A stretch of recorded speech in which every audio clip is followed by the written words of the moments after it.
baik yang ada di masjid ataupun yang ada di Kafnun Channel yang dirahmati Allah Subhanahu wa taala. Alhamdulillah, alhamdulillah, alhamdulillah. Mari kita tegaskan di hati kita setiap kali kita diberi kesempatan untuk berbuat baik. Tegaskan kalimat alhamdulillah di hati kita. Kenapa? Kalau di dalam grammar pre-intermediate, kalau bahasa Inggrisnya, kalau dalam kitab pondok biasanya untuk yang beginner, untuk pemula itu matan kitab Al-Jurumiyah. Tingkatan lebih menengah itu pre-intermediate menuju intermediate, yaitu Nazam Al-Imriti. Saya tertarik dengan muqaddimah dari Nazam Al-Imriti. Anak-anak pondok biasanya membacanya dengan lagu-lagu. Alhamdulillahilladzi qad waffaqa lil ilmi khaira khalqihi walituqah. Apa sih artinya kalimat yang suka dinyanyikan sama anak-anak itu? Kalimat yang dinyanyikan sama anak-anak sebenarnya ungkapan dari orang yang sadar bahwa dirinya tidak baik, dan kemudian dia sadar ketika ada kebaikan tidak pernah dia mengakui bahwa kebaikan itu datang dari dirinya. Sebagaimana di dalam Al-Quran disebutkan bahwa kebaikan itu sebenarnya adalah datangnya dari Allah Subhanahu wa ta'ala. Termasuk kita pagi hari ini, kita sholat berjamaah, kita berzikir. Saat ini kita duduk di majlis ilmu menunggu waktu keluar atau terbitnya matahari sepenggalan setengah, yang dalam istilah kita waktu syuruk. Kemudian kita isi waktu antara subuh dan syuruk ini dengan ta'lim. Ini sebuah amalan baik yang sangat-sangat diperkuat oleh Rasulullah Shallallahu Alaihi Wasallam. Ya, Rasulullah ketika habis subuh ngantuk itu dilawannya dengan jongkok. Kenapa sampai seperti ini Rasulullah Shallallahu Alaihi Wasallam? Ternyata kebaikan-kebaikan yang ada di habis subuh sampai syuruk ini, sampai-sampai ditegaskan dalam hadis Rasulullah Shallallahu Alaihi Wasallam, siapa orangnya yang habis subuh dia duduk di tempat sholatnya, dia duduk di musolahnya, dia duduk di tempat sujudnya, kemudian masuk waktu isyraq, dia melaksanakan sholat duha 2 rakaat, maka dia lebih baik dari orang yang haji dan umroh 2 kali.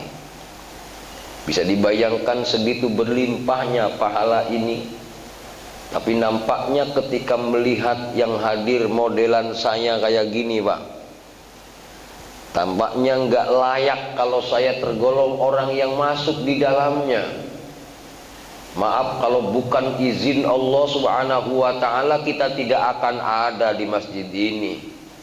Makanya kemudian dalam syair tadi dikatakan segala puji bagi Allah yang telah memberi taufik. Nah, ini namanya taufik, ini dipaksa Allah taufik itu. Artinya kita baik bukan berarti kita baik, kita ini diizinkan Allah, kita ini dipaksa Allah untuk untuk melaksanakan kewajiban, untuk belajar ilmu, mau ngaji saja itu udah taufik. Kita kepengen dengerin kajian-kajian itu adalah taufik dari Allah. Walaupun nanti ada proses yang selanjutnya setelah kita mendengarkan taklim ini, kita akan ada keinginan untuk mengamalkan. Taufik lagi tuh, Masya Allah. Nanti mengamalkannya ada tingkatan taufik lagi.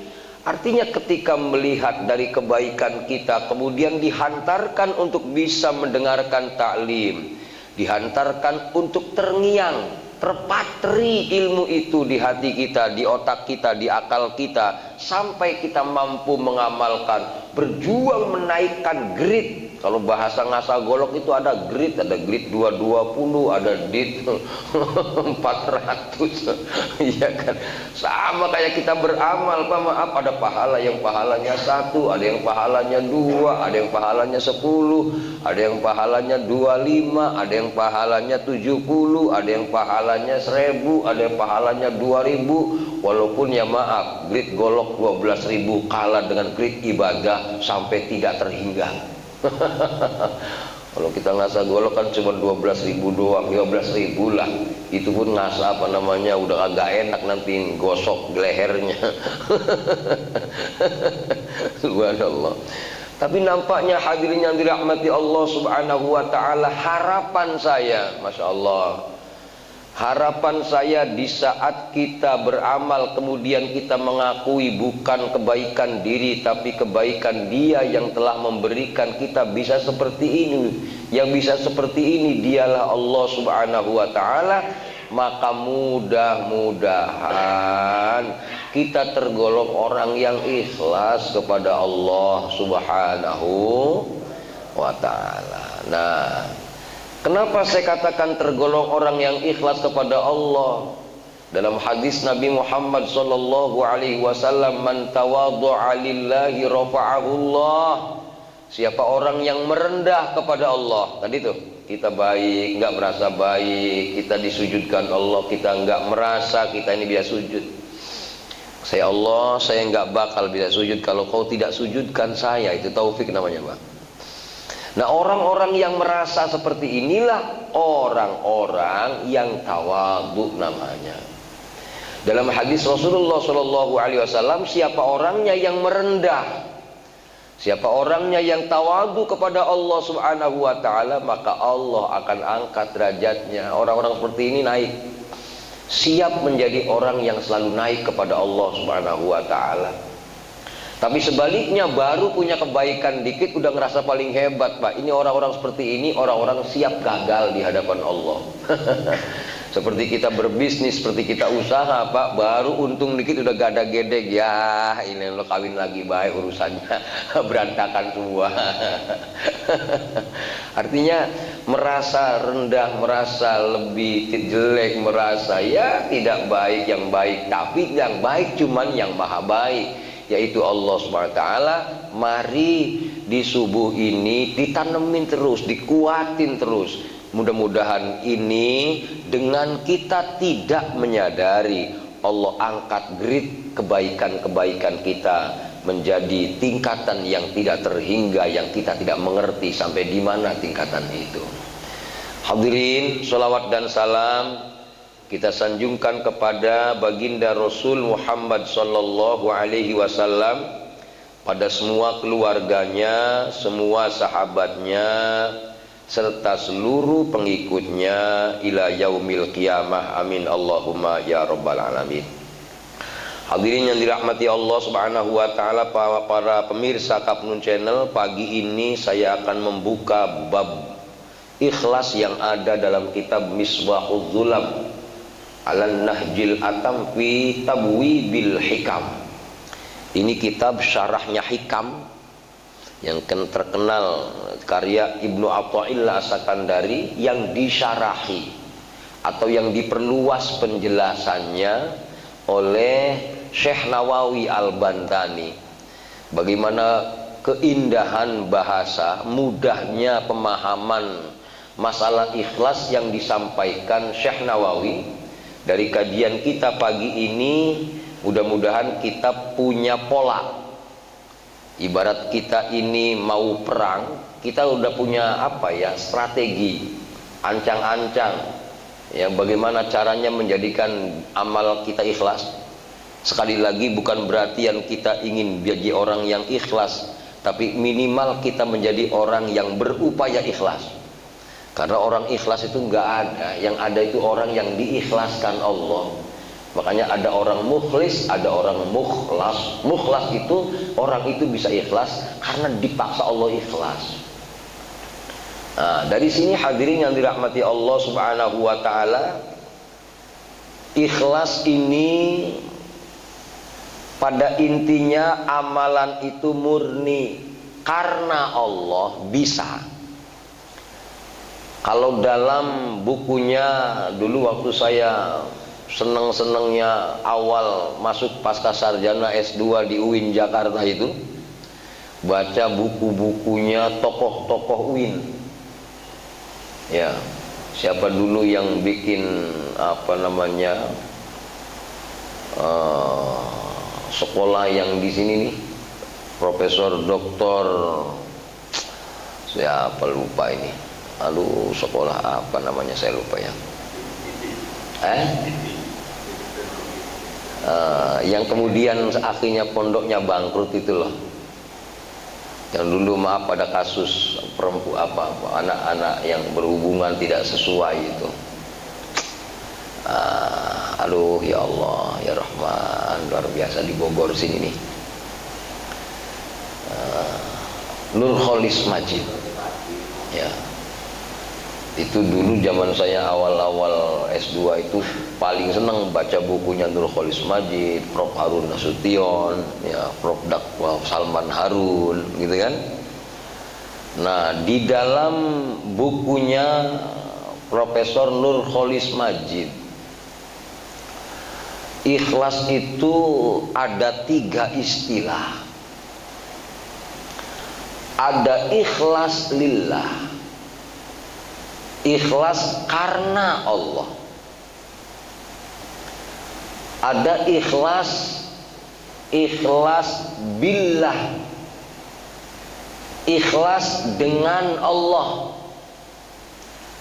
Ada lagi ikhlas fillah, ikhlas di dalam Allah. Makanya nanti ada fana fillah, ada baqo fillah. Nah, untuk lebih jelasnya, yang pasti hadirin yang dirahmati Allah Subhanahu wa taala, Syekh Nawawi mengibaratkannya enggak seperti itu gitu. Walaupun sama-sama tingkatannya 3. Gitu ya. Kalau Syekh Nawawi mengibaratkannya ada ikhlasul abrar. Ikhlasnya orang-orang baik. Ikhlasnya orang-orang baik huwa as-salamatu minar riya was sum'ah. Ikhlasnya orang-orang baik itu orang-orang yang selamat dari riya, pengen dilihat orang, pengen dipertontonkan orang, pengen diacungi jempol sama orang, ujub, pengen sum'ah, pengen diperdengarkan. Orang-orang seperti ini nggak berani tuh update status it's time to khotmil Quran, it's time to tahajud. Baru tahajud 2 rakaat udah blow up kemana-mana. Ya, inilah orang-orang yang nggak berani. Kenapa masalahnya? Takut pamer. Ya, walaupun kadang-kadang pamer penting juga, nggak ada Kapnun channel kalau kagak ada pamer, Pak. Tapi yang pasti hadirin yang dirahmati Allah, yang dikehendaki bukan masalah pamer seperti itu. Yang dikehendaki pada prinsipnya amal itu pasti terbagi 2. Ada amal yang real, yang fisik, yang kelihatan, yang zahir, Pak. Seperti kita sholat ada kalimat takbir, mulut kita mengucapkan takbir, kemudian tangan kita mengangkat tangan, ini amal zahir namanya. Tapi amal zahir, maaf, tidak akan ada kalau kagak ada ruh. Betul nggak Pak? Bapak ada di tempat ini, mungkin nggak zahirnya saja ruhnya nggak ada. Kalaupun ada yang zahirnya saja ruhnya nggak ada, berarti bangke. Betul nggak Pak? Iya, iya. Kalau kemudian mungkin tidak ruhnya saja, zahirnya nggak ada, itu berarti orang yang sudah berpulang ruhani. Orang yang berpulang udah nggak ada syariat, gitu kan? Sudah tidak dituntut untuk beramal. Makanya dari sini kata Syekh Nawawi Al-Bantani, beramal itu zahirnya ngamal, ruhaninya ngamal. Nah, amal zahir itu konsepnya konsep fikih furu'iyah. Makanya maaf kalau konsep furu'iyah ya akan berbeda-beda tergantung dalil yang diambil. Tapi maaf, di balik fikih ini yang zahir sujud harus seperti apa, ruku harus seperti apa, ruhaninya kudu hadir. Ruhaninya hadir, inilah tingkatan ikhlas nanti. Kalau kagak ada ikhlasnya, amal itu bagaikan bangke lewat. Kalau kata orang Betawi, kalau ada orang lewat kagak ada omongnya pisan, main nyelonong bae, itu kayak gedebong pisang keanyut kali. Yang ngomong kan numpang lewat ke, ya mohon maaf bang, gitu kan ya. Artinya hadirin, karena kita ini orang-orang yang pengen amal kita diterima di sisi Allah Subhanahu wa Ta'ala, maka ketika kita beramal jangan lonong baik, ada pamitannya sebagaimana kita lewat depan orang banyak Pak.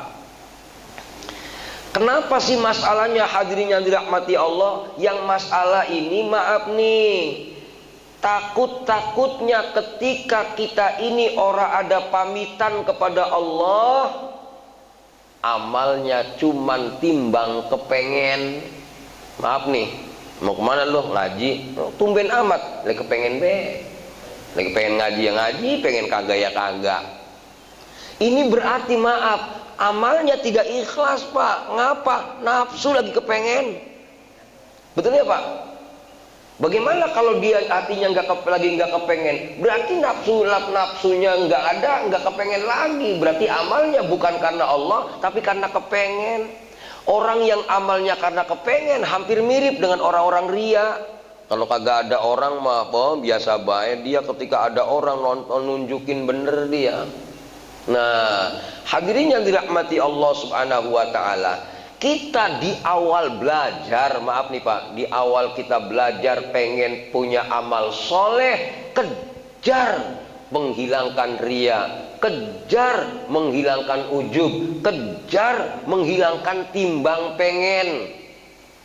Gitu Pak. Bagaimana caranya? Wa huwa talibun li jazilis sawab, husnil ma'ab, wa haribin an alimil azab, wa su'il hisab. Maksudnya apa? Strategi pertama ketika kita pengen terhindar dari riya, maaf, kita perhitungkan pahala. Contoh, kata Rasulullah Shallallahu Alaihi Wasallam, siapa orangnya yang berangkat ke masjid dalam kondisi gelap, maka orang ini akan diberi cahaya nanti di yaumul kiamah, di saat dia pulang menghadap Allah terang, balik ke Allah di yaumul kiamah. Gitu Pak. Makanya Rasulullah Shallallahu Alaihi Wasallam, maaf nih Pak, ada kulonuwunnya Rasulullah itu. Karena ini amalan, pengen amalan yang ikhlas, maka tadi bahasanya jangan kayak kedebong pisang lewat, lonong baik, Allahu Akbar. Kenapa? Rasulullah baca kulhu dulu, kul a'udzu birabbil falaq, kul a'udzu birabbin nas. Kalau diterangkan dalam tafsir Imam Ar-Razi, ada pendapat yang mengatakan Rasul sebelum sholat baca kul a'udzu birabbil falaq. Ada yang mengatakan falak dan nas, ada yang mengatakan surat An-Nas doang. Ada muqaddimah. Ibarat kita mau lewat depan orang banyak, bang, numpang lewat, begitu kira-kira Pak? Sama orang sama Allah aja numpang, apa orang aja numpang lewat. Kalau orang Jawanya nyuwun sewu Bapak. Nyuwun sewu. Kok gak ada ribuan, ada 2.000. Kalau nuwun sewu tuh nuwun 1.000, Pak, minta 1.000. Kata orang, karena orang ini orang Betawi Pak, jadinya kagak punya ribuan gua, adanya goceng ini. Subhanallah. Padahal kulon nuwun itu bukan minta, pamit saya mau lewat nih, gitu Pak. Kenapa? Subhanallah. Inilah yang dikatakan dalam tradisinya Rasul ya Pak. Kalau pendapatnya Syekh Nawawi Ad-Dimashqi dalam kitabnya Al-Azkar An-Nawawi, itu dikatakan Rasulullah ketika mau ke masjid Pak, karena ke masjid amal nih Pak, hati-hati nih, ada kula nuwunnya nih, sama seperti sholat ada kula nuwunnya. Rasulullah setiap kali mau ke masjid coba Bapak praktekin, ngomong sama Allah, ya Allah, saya akan menuju Engkau. Allahumma inni atawajjahu ilaika ya Allah. Saya akan menuju Engkau. La sum'ata wala riya'a wala kibriya wala ujub. Ya Allah, aku tidak mau riya. Aku akan beramal kepada Engkau. Menuju Engkau maksudnya begitu. Aku tidak mau sombong, aku tidak mau ujub. Ini seorang Rasul Pak, yang pasti dia itu terjaga dari riya, yang pasti dia terjaga dari ujub. Tapi maaf, secara syariat keluar dari mulutnya yang didengar oleh para sahabat, kemudian sampai saat ini dicantumkan oleh para ulama. Bagaimana caranya tadi? Jangan sungkan-sungkan di saat kita mau ke masjid, bicaralah kepada Allah. Allahumma inni atawajjahu ilaika, ya Allah, aku akan menuju Engkau. Ya Allah, aku akan sujud kepada Engkau. Aku nggak mau sum'ah, aku nggak mau ujub. Inilah cara-cara diantara bagaimana caranya kita ikhlas. Tapi maaf, tingkatan yang pertama, terhindar dari riya, terhindar dari ujub. Orang yang terhindar dari ujub biasanya tahapan awal dia memperhatikan pahala. Antara orang yang sholatnya bersorban dengan yang tidak, sholatan bi imamah ya, sholat satu kali dengan sorban, tanpa sorban bedanya 70 kali lipat ya Pak. Artinya kalau kita sholat teman pakai sorban, kemudian ingat saya kepengen mendapatkan pahala berlimpah, ini ikhlas. Tapi maaf, masih tingkat TK gitu. Contoh lagi yang lain, hadirin yang dirahmati Allah, kita sholat jamaah di masjid pengen apa coba?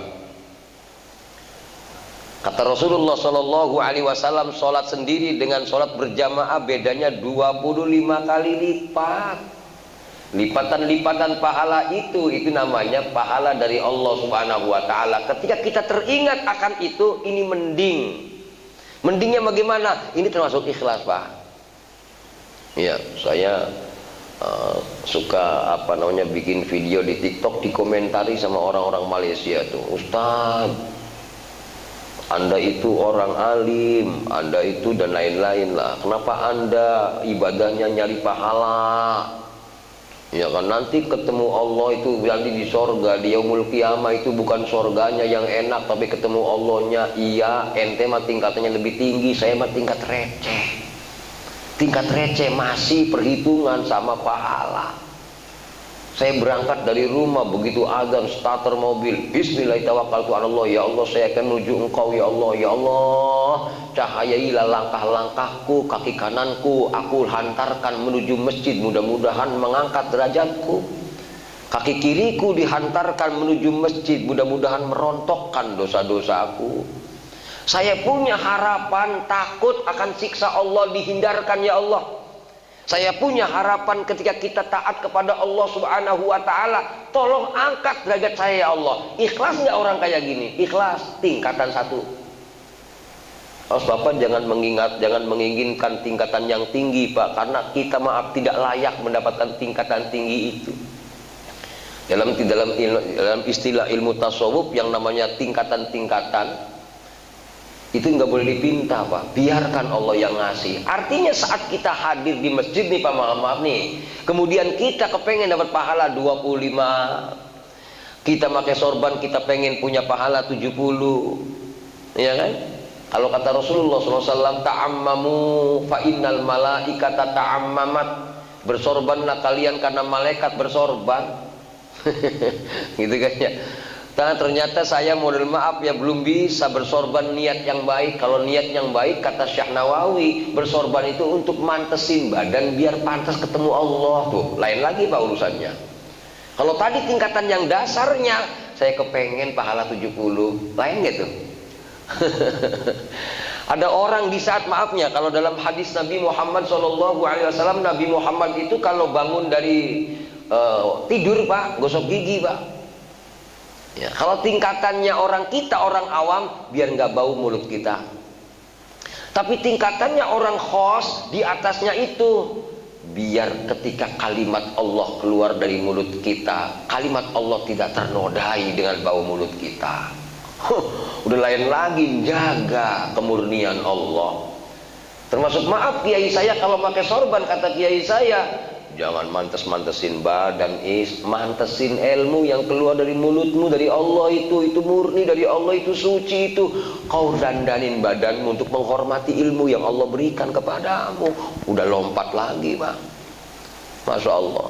Termasuk kita maaf, barangkali kita masih awam Pak. Kita hadir di masjid, maaf ya Pak, kadang-kadang kita lihat lampu di masjid. Kata Rasulullah SAW, ketika ada orang yang lihat lampu kemudian lampu itu mati, dia pergilah ke toko nyari lampu, dipasang itu lampu. Selagi lampu itu nyala, maka malaikat memintakan ampunan untuk dirinya sampai lampu itu mati lagi. Masya Allah. Artinya kita ketika kita ngurusin masjid, kita naruh lampu, menerangi lampu, maaf, punya harapan pahala itu, gitu. Termasuk kita barangkali, kita ini maaf ya Pak, kalau gelar karpet, kadang-kadang kita kerja bakti, ngursiin karpet, satu kotoran yang kita keluarkan, kata Rasulullah, itu merontokkan satu dosa kita. Makanya kalau jamaah pada ngerti, anak-anak kecil pada mainan, dia ngotor-ngotorin masjid, seneng dia, alhamdulillah ya Allah, punya amal banyak saya. Rasulullah SAW Pak, ketika dia lagi khutbah, cucunya ngikut, cucunya lagi enak-enak khutbah Rasulullah, cucunya kencing Pak. Ya, ketika cucunya kencing itu Rasulullah SAW ketika selesai sholat ngambil ember kan Pak, guyur, guyur kencingnya cucunya itu para sahabat teriak-teriak, Pak ya Rasulullah, tidak layak tangan sucimu untuk menyentuh kotoran itu, biarkan kami yang nyentuh. Rasul nangis Pak, kalau kau yang nyuci, aku punya amal apa? Masya Allah, luar biasa. Kenapa? Kata Rasulullah SAW, satu kotoran yang kau keluarkan, satu dosa yang kau rontokkan di hadapan Allah Subhanahu wa Ta'ala. Ketika kau gelar karpet nih Pak, gelar karpet, maaf nih, amal semua nih, ada fisiknya gelar karpet, apa? Ruhaninya hadir. Mana maksudnya ruhaninya hadir? Punya harapan kepada Allah. Kata Rasulullah, siapa orangnya yang menggelar karpet, selagi karpet itu masih terbuka, maka malaikat tidak berhenti-berhenti untuk memintakan ampunan kepada Allah untuk atas dosa-dosanya. Ini namanya antara zahir gelar karpet dan ruhani kita kepengen punya pahala. Ini namanya matching antara jasad sama ruh. Tuh Pak, apalagi bapak-bapak maaf tuh, ngasih makan anak bini jangan sampai tidak dianggap pahala loh Pak. Sedekah paling besar ngasih duit sama bini dibanding anak yatim Pak, jauh lebih tinggi. Bini kita ngasih duit itu, kadang-kadang bini mah orang dikasih duit sampai membleh, di warung pengen beli ini orang bisa, ini orang bisa, ngomong sama laki orang berani. Betul ya Pak, gigi dan santun anak yatim paling gede santunannya, Masya Allah. Padahal anak yatim jauh Pak, itu sunnah, larinya ke sono udah jauh. Lah yang wajib depan kita bini kita. Masya Allah. Infak terbesar Ya untuk bini kita, anak kita. Masya Allah. Hadirin yang dirahmati Allah, banyak sekali pahala Pak. Nah ketika kita ngaji nih Pak, maaf, kita belajar haji, kita haji dalam hadis Nabi, al-hajjul mabrur laisa lahu jaza illal jannah. Itu kan banyak ada hadisnya itu kan. Ya Allah, saya pengen haji dapat sorga. Ini ikhlas Pak. Berangkat hajinya ingin dapat pahala. Makanya kemudian ketika kita nyampe Mekah Pak, ada kulon nuwunnya. Ketika nyampe kita di tanah suci itu, dalam manasik haji dikatakan, ya Allah, aku datang dari Indonesia jauh 9 jam di atas pesawat. Segitu lamanya kami pergi dari negara kami yang jauh, kami membawa dosa yang banyak ya Allah. Kami datang membawa amal yang rusak. Ini ungkapan-ungkapan kulon nuwunnya seperti itu. Gitu ya Pak. Apa sih amal yang rusak itu? Maaf ya Pak, amal yang rusak itu sebagaimana kita sholat, kita ingetnya apa baik. Ada ulama sufi dulu Masya Allah kalau berangkat ke masjid Pak, bukan pakai sorban Pak, pakai kayu bakar digendong Pak, setiap ke masjid. Ketika ditanya sama jamaah, ini orang kalau sholat di masjid aneh bawa kayu bakar, yang lain pada pakai sorban bersih-bersih, dia bawa kayu bakar. Kenapa sih? Dijawabnya, ini orang-orang yang hadir bawa gendongan semua, makanya saya ngikut bawa gendongan, katanya begitu. Bawa gendongan apa? Yang ini bawa gendong sapi karena lagi jualan sapi, Idul Adha. Ini Allahu Akbar, di hatinya wah, proyek Sonogol nih, laku sekian sapi. Iya, yang ini gendong bini, emang berangkat ke masjid lagi diomelin bini, jejak sama bini. Ya, di pikirannya ada bini di saat sholat, ini namanya orang yang memikul. Nah, ketika kita sholat ingat apa baik, kita ibadah ingat apa baik, yang kita ingat namanya itu dipikul sama kita. Padahal seharusnya orang sholat itu ingatnya Allah saja, mutlak satu.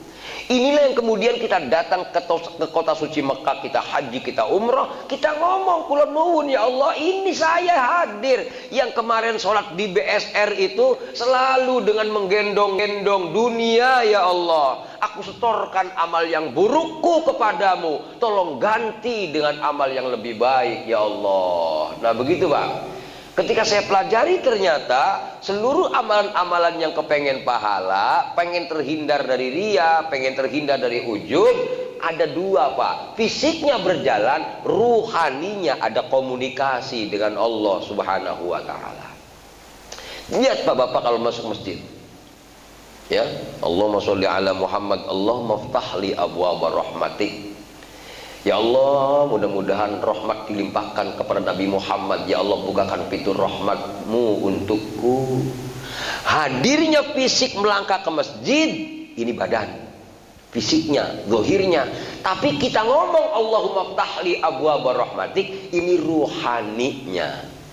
Kita sholat, tangannya hadir Allahu Akbar, mulut kita mengucapkan Allahu Akbar, hati kita mengatakan usolli, saya niat sholat ya Allah. Inilah nyambung antara fisik dengan ruhani. Nah ketika nyambung antara yang zahir dengan ruhani, ini ya yang dikatakan ikhlas tahap 1. Ibarat kita kursus tuh level 1. Boleh ora? Boleh. Walaupun maaf kalau saya tadi dia sama orang-orang Malaysia diprotes itu, Ustaz jangan mikirin pahala Ustaz, mikirin Allah. Iya, lu mah tingkatan tinggi, gua mah tingkatan recehan. Itu Pak. Kenapa saya ngomong seperti itu Pak? Orang itu Pak, kalau dia sudah dekat kepada Allah, nggak mungkin menyepelekan amal orang lain. Mentang-mentang dia udah bisa amal karena Allah, butuh ridho Allah, nyepelein yang butuh pahala. Maaf, Rasulullah nggak gaya gitu Pak. Maaf nih Pak, makanya hati-hati nih. Ciri-ciri orang yang ikhlas, terhindar dari riya, tidak mengecilkan amal orang. Ada seorang sahabat ketika sholat Pak ngimamin selalu baca kulhu. Rakaat pertama kulhu, rakaat kedua kulhu. Ada lagi sahabat ketika sholat di Masjid Kuba, rakaat pertama baca surat apa? Pasti keduanya kulhu. Ada lagi sahabat rakaat pertamanya pasti kulhu, rakaat keduanya ganti surat. Dilaporkan 3 orang ini kepada Rasulullah Shallallahu Alaihi Wasallam. Ya, kenapa kamu kalau sholat kok selalu minta ini, bacanya kulhu mulu gitu? Ngapa kagak ada surat yang lain? Jawabnya sahabat ini, masya Allah, luar biasa. Ya Rasulullah, di dalam kulhu itu ada 3 ada nama-nama Allah. Qul huwallah ahad, somad, lam yalid walam yulad walam yakul lahu kufuwan ahad. Ada 6 nama Allah, itu 1 surat Pak, isinya nama Allah semuanya. Karena di situ nama Allah semuanya, maka saya paling senang dengan surat itu. Apa kata Rasulullah? Karena dia cinta kepada Allah Subhanahu wa ta'ala, maka dia wajib masuk surganya Allah. Maaf, walaupun kulhu, Rasul menghargai itu. Kalau kita kan coba Bapak sholat pakai kulhu mulu, bosen banget imam dia kulhu lagi, ngomong gak ada bisa yang lain. Ya disangkanya orang pinter kayak dia semua Pak. Maaf nih Pak ya, manusia itu punya tingkatan-tingkatan yang kita nggak ngerti tingkatan itu Pak. Makanya kalau Rasulullah Shallallahu Alaihi Wasallam sangat menghargai tingkatan itu. Ada anak muda, maaf, bisanya al-hakumut, bisanya al-kafirun. Ketika dia pagi-pagi pengen zikir kepada Allah Subhanahu Wa Taala, ternyata luar biasa. Bagaimana saya zikir ya Rasulullah? Kamu punya kekayaan zikir, apa itu? Ente kan baca al-hakumut bisa, baca habis subuh. Kenapa? Utangmu akan lunas. Kenapa? Kalau bahasa Rasulullah itu, ketika seseorang di pagi hari membaca Al-Quran sebisa dia, maka Allah Subhanahu wa ta'ala akan mudahkan segala urusan-urusannya. Ada anak muda pengen kawin Pak, belum gak punya modal. Apa kata Rasulullah? Kau punya modal. Rasul pinter loh Pak. Orang ini ngajinya belum Al-Baqarah, ya, belum Ali Imran, belum Al-Kahfi, belum Nuh, belum Muhammad, macam-macam lah, baru belajar al-hakumut. Pengen kawin, kagak punya duit. Ente pengen kawin, habis subuh baca al-hakumut. Walaupun 1 surat al-hakumut paling berapa ayat Pak, diulang-ulang Pak. Itu kata Rasulullah, kau akan bisa nikah tanpa nggak repot. Dimudahkan urusannya. Padahal maaf, kalau Bapak ada orang sholat al-hakumut mulu Pak, pasti Bapak ngomong. Nah, ciri-ciri orang yang sombong, ciri-ciri orang yang ujub, dia akan menghargai levelnya, tapi dia akan mengecilkan level orang yang lain yang lebih rendah dari dirinya. Dia nggak sadar bahwa orang naik level Pak, bukan karena dia hebat, Allah yang naikin Pak. Beda dengan sekolah. Kalau sekolah kita belajar, kita dapat naik kelas karena perjuangan. Tapi kalau dengan menuju Allah Subhanahu wa ta'ala, yang ada kita bisa naik level dengan ketulusan itu. Nah, ketulusan ini kenapa saya jelaskan pagi hari ini. Maaf, naik levelnya kita bukan dari banyaknya amal kita, naik levelnya kita dari kualitas tulusnya kita kepada Allah Subhanahu wa ta'ala. Hati-hati tuh Pak, awas nih. Kasihan Bapak kalau ngejar-ngejar udah tua kayak gini masih ngejar-ngejar sekian rakaat tapi nggak kualitas. Bagaimana nggak kualitas? Nggak ikhlasnya nggak dikuatin. Ada kisah-kisah menarik, contoh begini. Ada seorang orang petani Pak, orang kecil. Ya, orang kecil. Hidup di pinggir pantai. Ini orang kerjaannya ya tadi biasa, bikin solokan buat nanam ikan. Apalah ikan yang bisa ditanam ya. Kemudian dia bikin parit-parit buat garam. Kalau zaman dulu maaf, tempat-tempat orang kayak gini Pak, suka kelewatan kapal laut mampir. Ceritanya maaf, orang ini Pak, orang petani ini nih, dia orang bodoh. Cuman dia pengen punya amal. Amalnya apa? Amalnya sholawat. solawatnya Pak, Bapak kalau dengerin ketawa Pak. Allahumma shollu ala Muhammad, Allahumma shollu ala Muhammad. Maaf, kalau saya terjemahkan, ya Allah sholawatlah kalian semua kepada Nabi Muhammad. Salah nggak Pak? Orang ngomong sama Allah kok sholawatlah kalian semua, ya Pak. Hingga akhirnya ketika ada orang yang mampir ke tempat itu bersorban pakai udeng-udeng, ketika orang ini baik Pak, tapi nampaknya amalannya adalah amalan sholawat, ya, amalan sholawat, tapi sholawatnya maaf nggak bener. Ditegur sama orang ini, Pak, maaf ya Pak, Bapak orang baik. Kenapa Pak? Bapak tadi yang saya dengar baca sholawat mulu ya. Iya Pak, maaf Pak, sholawatnya salah. Emang kenapa Pak? Coba Bapak sholawat, Allahumma shollu ala Muhammad. Bukan shollu ya Pak, sholli. Kalau shollu, sholla, shollu. Ya, sholla, shollu. Sholli, sholliya, shollu. Artinya kalau shollu, sholawatlah kalian. Ya, kalau sholli, ya Allah limpahkanlah rahmat. Gitu loh Pak, memerintahkan satu. Kalau Allah setunggal, jangan shollu. Karena dia ngerti Pak, pakai udeng-udeng, ngerti nahu sorok, ngerti balago kan, ngerti ilmu bahasa, disalahin. Ceritanya nih, subhanallah, ketika udah beres-beres, sang ulama tadi mampir di tempatnya orang miskin, orang yang bodoh tadi, dengan yang banyak sholawat, kapalnya berlayar lagi.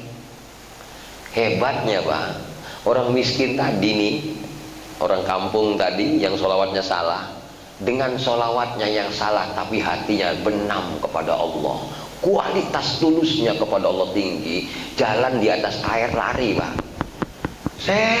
Syekh sambil lari di atas laut itu, di atas air. Syekh, tadi yang bener Allahumma shollu apa sholli tadi, saya lupa, takut salah.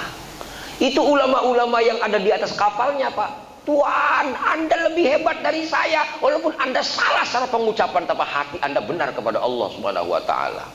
Langsung diam para ulama. Masya Allah. Lihat tuh Mbah Khalil Bangkalan Madura Pak. Kenapa Mbah Khalil Bangkalan Madura? Kalau dulu maaf ya, kalau ada urusan apa-apa, misalkan di kemalingan, ada problem, cerita Mbah Khalil. Tuh, di antara problemnya itu, kalau dulu Mbah Khalil kan Madura kan tempat berlayarnya kapal Pak di situ. Ya, ceritanya kalau zaman dulu kalau mau haji itu nyisir di pinggir-pinggir pantai itu orang mau haji itu Pak, pakai kapal. Karena begitu nyampe di tempat untuk kapal itu berhenti Pak, itu biasanya kan samping-sampingnya itu kan ada pasar. Gitu kan? Jadi dia karena istrinya pengen buah-buahan untuk perbekalan sampai ke Mekah, naik kapal laut. Jadi dia turun tuh nyari buah-buahan, nyari apel, nyari anggur, begitulah Pak. Nah, ceritanya begitu turun, subhanallah, kapalnya berjalan, dia belum naik, gitu.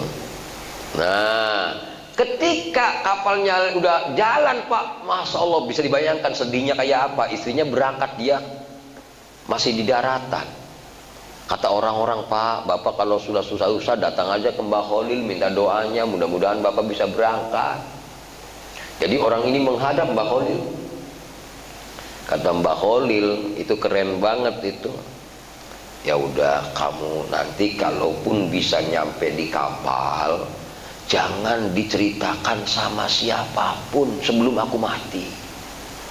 Hebat itu Mbah Khalil itu. Jadi kisah ini cerita Mbah Khalil setelah Mbah Khalil wafat.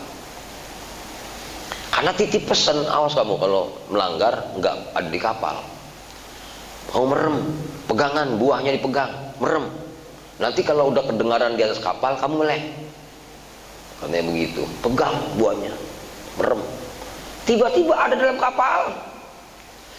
Kenapa Mbah Khalil Bangkalan Madura seperti ini Pak? Maaf, inilah tingkat ketulusan. Yang berefek ternyata dalam amalan kita itu ikhlasnya. Hati-hati, Masya Allah. Makanya kalau orang dulu udah redok beredo, ikhlas ikhlas, kita nggak ngerti kalau sudah makomnya makom ikhlas, Pak. Allah gelar apa yang kita inginkan.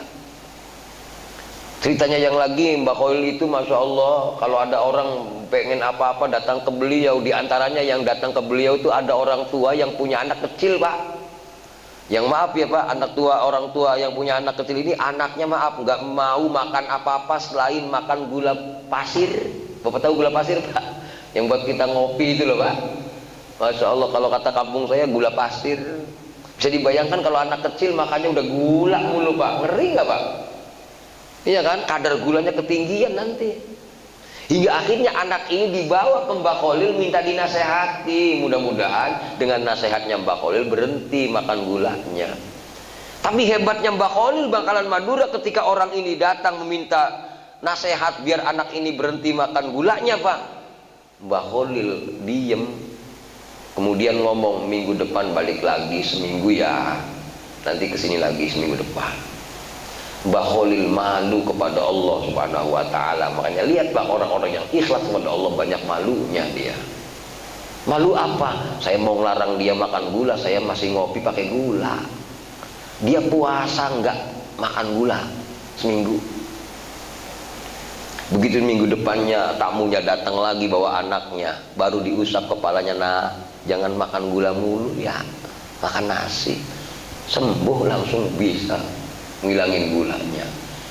Nah, karomahnya Mbak Khoil Bangkalan Madura sampai, maaf ya Pak, orang tuanya menasehatin sampai doer mulutnya, sampai berbusa, anak nggak nurut-nurut. Ya iya, ciri-ciri orang yang tulus kepada Allah, dia akan mengakar pada dirinya, Pak. Hati-hati tuh, jangan bikin orang ya Pak, mikirin dewek.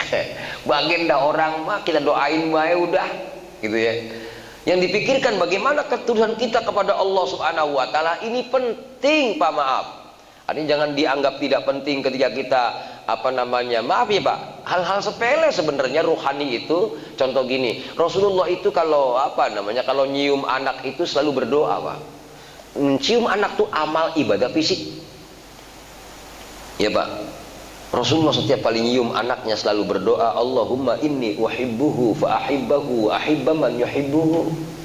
Ya Allah, aku cinta kepadanya, cintai dia, cintai orang yang mencintainya. Maaf, orang yang dicium sama Rasul, Hasan Husain, jadi orang hebat semua, Pak. Kenapa? Yang nyiumnya Rasul, ada zahir, ada batin. Contoh maaf, kalau bapak saya dulu, kalau mau motong kambing, motong kebo atau motong apa, dari rumah udah duha, udah punya wudhu dia, di perjalanan gak lepas dari sholawat kepada Rasulullah Shallallahu Alaihi Wasallam. Pantes orang dulu, maaf ya Pak, walaupun goloknya bedud, bahasa orang Jawa bedud, bodoknya tumpul, tapi maaf berkahnya luar biasa. Maaf orang-orang tua dulu ketika saya tanya, saya kalau di kampung itu maaf ya Pak, kadang-kadang ada yang minta tolong dong Kang, kalau bahasa kampung saya kan Kang manggilnya, tolong Kang, anak saya mau turun tanah. Kalau orang dulu maaf turun tanah aja minta kiai nurunin ke tanah. Kenapa? Karena dia sadar saya belum bisa ikhlas, nyuruh orang yang lebih ikhlas. Masya Allah. Saya bingung kan amalannya apa, kita nolongin orang turun ke tanah itu, nginjek tanah. Ya Pak ya, kata bapak saya, kalau orang-orang tua dulu itu fisiknya jalan, hatinya hidup sama Allah, itu keikhlasannya. Itu walaupun dia sekedar bismillah doang, plung naik barokahnya di hadapan Allah, naik karomahnya di hadapan Allah. Makanya dari sini hadirin, maaf nih Pak, jangan sepelekan kita walaupun masuk masjid, Allahumma sholli ala Muhammad, Allahumma ftahli abwaab rahmatik. Jangan sepelekan kita keluar dari masjid, Allahumma sholli ala Muhammad, Allahumma inni as'aluka min fadlik. Jangan sepelekan kita di saat kita mau berangkat ke masjid, kita ngomong pada Allah, inni atawajjahu ilaika ya Allah, aku akan menuju engkau. Rasulullah Shallallahu Alaihi Wasallam, Pak, maaf nih Pak, saat masuk masjid nih Pak, tidak kemudian langsung sholat Pak, berjalan dari pintu menuju tempat sholatnya, Rasul baca doa, Allahumma ij'al fi qalbi nura wa fi sam'i nura wa fi basari nura. Artinya antara gerakan fisik dengan hati itu begitu tuh. Orang dulu tuh Ya Allah, megang pala kambing mau digembeli aja, Masya Allah, diusap-usap, lawannya banyak. Allah, Masya Allah, panas berkah. Nah ini maka kan mau ada cangomat gue yang biasa motong kali ngomong itu mulu. Kadang-kadang saya mikir, ya Allah, oh ternyata orang-orang tua dulu semacam itu ternyata ada loh kitabnya gitu maksud saya. Sayang kalau seandainya kita, maaf ya Pak, maaf nih Pak, Bapak ngelihat anak aja, lihat anak Pak, jangan lihat anak zahirnya saja, batinnya ngelihat anak. Kata Rasulullah Shallallahu Alaihi Wasallam, siapa orangnya yang ketika ngelihat anaknya bersyukur, artinya ngomong sama Allah, Alhamdulillah ya Allah, Kau telah besarkan anakku. Maaf Pak, orang yang melihat anaknya bersyukur kepada Allah dengan kalimat Alhamdulillah, maka pahalanya kata Rasulullah sama dengan melihat wajah Nabi Muhammad Shallallahu Alaihi Wasallam. Luar biasa. Artinya dari sini hadirin, ketika kita pengen belajar ikhlas tahap 1, ingat-ingat Pak, koneksikan antara zahir batin. Awas nih Pak, jangan dibiasain udah tua kayak gini apa-apa orang ada batinnya. Maaf Pak, makan kita makan makan ada bismillah. Betul nggak Pak? Kita masuk kamar mandi Pak, kaki sebelum melangkah kamar mandi, Allahumma inni a'udzubika, semua Pak. Tidak ada amalan-amalan yang terlepas antara zahir sama batin. Itu yang dikatakan jasad sama ruh. Jangan sampai zahirnya saja, ini berarti bangke amalan kita. Makanya maaf, ada orang yang nanti ketemu orang soleh Pak, badannya bau. Kenapa? Dia kayak bangke tuh, zahirnya doang jalannya. Masya Allah. Nah, yang berikutnya ikhlas yang kedua sekarang. Orang ikhlas yang kedua dalam kitabnya Syekh Nawawi, Ats-tsani al-ikhlasu an mulahadhatis tsawab wa husnil iqwa khaufil iqab wa huwa ikhlasul khawas. Masya Allah. Wa tariquhu istighdaru 'azmatil ma'bud. Yang kedua Pak, orang ini tidak mementingkan pahala. Ya Allah, ada pahala hak dari Engkau. Saya pengen menghamba, pengen merendah kepada Engkau. Dia nggak takut akan siksa. Nah, maaf ya Pak, kalau ada orang ngomong saya mah nggak butuh pahala, nah tingkatan kedua. Ya Pak, saya nggak takut siksa. Kenapa masalahnya? Maaf nih Pak, ini real. Apakah kita bisa di neraka nggak kebakar? Kata Rasulullah Shallallahu Alaihi Wasallam, ciri-ciri umat Rasulullah itu wajahnya di neraka nanti nggak bisa kebakar api neraka. Kenapa? Itu tempat waktu yang biasa dicuci saat wudhu. Artinya dalam dalil-dalil banyak Pak. Artinya bukan ulama-ulama sufi doang, hadisnya jelas.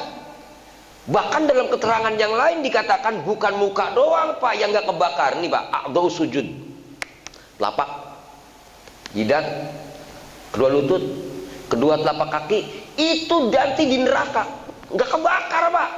Bahkan yang unik kata Rasulullah Shallallahu Alaihi Wasallam, ketika nanti Rasulullah kita di neraka, misalkan masuk neraka, kalau bisa jangan masuk neraka ya Pak. Ini mah contoh doang. Di sini mah kayaknya nggak ada masuk neraka, kalau di masjid semua sih. Iya kan ya? Ini contoh doang. Kata Rasulullah SAW, nanti kalaupun masuk neraka Pak, ciri-ciri umat Rasulullah, lihat, walaupun ada di neraka, mulutnya ada Allah, Allah, Allah. Kenapa? Ya ini diomelin bini, nepok jidat, Allah. Iya, habis macul pegel banget duduk, ya Allah. Ya Allah, saya membayangin dalil itu Pak. Ya Allah, ternyata kalimat-kalimat Allah yang keluar dari mulut kita, kita ngeluh, kita pegel, Allah. Itu keistimewaan loh Pak ternyata. Kenapa? Capeknya kayak apa keluar kalimat yang baik loh. Hebat, cuman kita ngerasanya itu kejelekan. Makanya kata Rasulullah, itu loh ciri-ciri umatku nanti di yaumul kiamah itu, walaupun dia masuk neraka Pak, ada Allah, Allah, Allah. Keren banget. Artinya di sini hadirin, coba lihat tadi, bisa dibayangkan api neraka segitu hebatnya, muka orang yang sholat enggak kebakar. Inilah yang kemudian ulama mengatakan, ya udah kalau begitu jangan takut neraka. Ya Pak ya, maaf nih Pak, Bapak masuk surga, porsinya bagus, karpetnya bagus, dayangnya banyak, pemiliknya cemberut, baik enak orang. Makan juga orang masuk rumah-rumahnya. Iya. Ada tamu, kita jadi tamu kan, disuguhin macam-macam. Ternyata begitu disuguhin, tuan rumahnya manyun, baik. Mau makan juga orang berani. Ya, orang mending enggak balik. Makanya kemudian tingkatan yang kedua ini, maaf, tingkatan yang dikatakan Nurul Khalis Majid, ikhlas billah. Ya, ikhlas ingin cari ridha Allah Subhanahu wa ta'ala. Orang dulu, maaf Pak, kitab-kitabnya para ulama, kalau saya baca muqaddimahnya itu, ya Allah, saya pengen nulis kitab ini, saya nulis kitab ini bukan saya pengen ujub, ya Allah, jadikan ini sebab kitab ini saya dapat ridhomu, ya Allah. Begitu loh Pak. Nah, ridho di sini tingkatan kedua nih Pak. Ya, tingkatan kedua artinya dia nggak butuh dengan pahala itu. Yang dibutuhkan adalah dia ingin berdekatan dengan Allah Subhanahu wa ta'ala. Nah, tingkatan yang ketiga, levelnya langsung aja lah, karena saya belum masuk di tingkatan kedua juga belum. Apalagi ini tingkatan yang ketiga, saya masuk level 1 itu pun kalau bener. Ya, tingkatan yang ketiga Pak, itulah tingkatan as-salisu al-ikhlasu min ru'yatil amal. Ikhlas tidak melihat amal. Dia takut amalnya ketahuan orang. Ya, ini Pak, ini keren. Di zaman sahabat, saya pernah baca kitab, kalaupun saya lupa tolong koreksi Pak. Sahabat ini berdoa minta turun hujan, nggak turun Pak. Sahabat ini doa minta hujan, nggak turun juga. Budak hitam, budak belian, dia teriak sama Allah, ya Allah, aku yakin kau nggak pelit Pak, apa sih ruginya ya Allah kau menurunkan hujan, dan apa sih hebatnya kau menahan hujan ya Allah, kau Tuhan. Dia baru ngomong begitu langsung turun Pak. Sahabat kaget, orang hebat nih kayak gitu kan. Kalau orang sahabat tuh nyari orang-orang top. Sahabat Ali tuh, maaf ya Pak, kalau ada sahabat yang lain kayak Abu Bakar berdoa, dengerin, karena pasti hebat nih. Sahabat Abu Bakar kalau doa keren Pak, ya Allah aku nggak minta pemberian darimu, yang aku pinta adalah dirimu untukku. Bisa dibayangkan kalau majikannya udah kena dia, ya semua kena. Jangan salah, Abu Bakar kaya raya Pak, membebaskan sahabat Bilal 300 kg emas dalam kitab Hilyatul Auliya wa Tabaqatul Asliya. Kenapa? Yang dipinta Allah dia. Masya Allah. Bagaimana orang yang dipinta Allah? Nah ini dia, ini yang dikatakan ikhlas billah dalam bukunya Nurul Khalis Majid. Ya, ada orang si yang budak ini Pak, akhirnya karena orang ngerti ini orang hebat nih, jadi orang hebat nggak kelihatan dalilnya, nggak begitu ngomong tuh Allah kasih, gitu tuh. Akhirnya dikejar, sang budak ini dibeli Pak. Kamu mau saya beli, nanti saya bebaskan. Mau nggak? Ya mau dong, masa yang nggak mau. Bagaimana? Tapi ada syaratnya, kata budak itu. Syaratnya apa? Satu, majikan saya tidak boleh nyuruh saya kalau masuk waktu sholat. Setuju nggak? Oke, setuju. Terus syarat yang kedua apa? Syarat yang kedua, kalau masuk waktu malam, jangan ada kerjaan buat saya. Silakan nyuruh saya siang, malam khusus untuk Tuhan saya. Malam saya untuk Allah. Setuju nggak? Setuju, oke. Nanti gampang ada pembantu yang lain malam-malam. Syarat yang ketiga, saya minta rumah yang tidak bisa dimasuki siapapun kecuali saya. Bengong majikannya, orang kontrakannya banyak Pak. Lihatin mana kontrakan yang paling jelek, yang agak ada lampunya ini, yang orang-orang nggak bakal betah di situ. Jangan Pak, mencari yang temboknya benar retak, lampunya engkak, ceplik juga engkak, ceplik apa namanya ceplik ya, cempor, lampu teflon itu enggak ada. Dibawa sang budak ini, ayo jalan, ninjau rumah, kontrakan ini, nggak kepilih. Yang dipilih yang reot tadi, yang nggak ada lampunya, gitu. Ini aja dengan harapan. Nah ini dia pengen punya amal yang tidak diketahui siapapun karena tempatnya gelap, jelek, orang mau masuk dia orang berani, Pak, gitu tuh. Masya Allah. Dilalah sang majikan ini kalau malam tuh ada pesta, biasa dah ngopi-ngopi gitu kan, pulang-pulang malam jam 2. Kalau pulang jam 2 ngelihat rumah yang tadi yang kosong, yang tempatnya budak tadi, selalu ada cahaya lampu terang dari atas. Kelihatan budak tadi lagi sujud. Besok paginya Pak laporan sama bininya, saya mimpi katanya, itu kan rumah kagak ada lampunya, tapi tadi malam saya lihat lampunya terang, itu bocah itu lagi sholat katanya begitu. Apa kata bininya? Mabok kali gitu kan. Iya kali ya, ntar malam dia ngikut loh. Bininya suruh ngikut biar nyaksiin. Begitu bininya ngikut penyaksiin, bener bininya ngomong, bener bang ada lampunya itu. Padahal diperiksa malam, kagak ada lampu apa-apa, dilihat juga kagak ada. Itu terang dari langit, Pak. Karena penasaran suami istri ini, hingga akhirnya dia panggil budak itu. Ya, dia panggil budak itu, bang sini bang. Karena dipanggil sama majikannya kan dia nurut, Pak. Ketika dia nurut kemudian ditanya, kamu pasang lampu dari mana? Saya lihat kamu ada lampu terang banget di atas kamu lagi sholat mulu. Nangis, Pak. Ya Allah, saya takut amal saya riya. Saya takut saya ngelihat amal. Saya nggak mau ngelihat amal orang lain, lihat amal saya. Takut nggak ikhlas kepada Engkau ya Allah. Ya Allah, karena Kau telah mempertontonkan amalku, tolong matikan aku saat ini ya Allah. Langsung meninggal, Pak. Lah, para wali kekasih Allah itu rata-rata diketahui amalnya, nggak berani dia, mendingan dia mati daripada amalnya diketahui orang. Beda dengan orang yang tadi begitu tahajud, it's time to tahajud. Wah, keren. Makanya maaf, masih puyang baik tadi yang update tentang it's time tahajud tuh rezekinya lancar.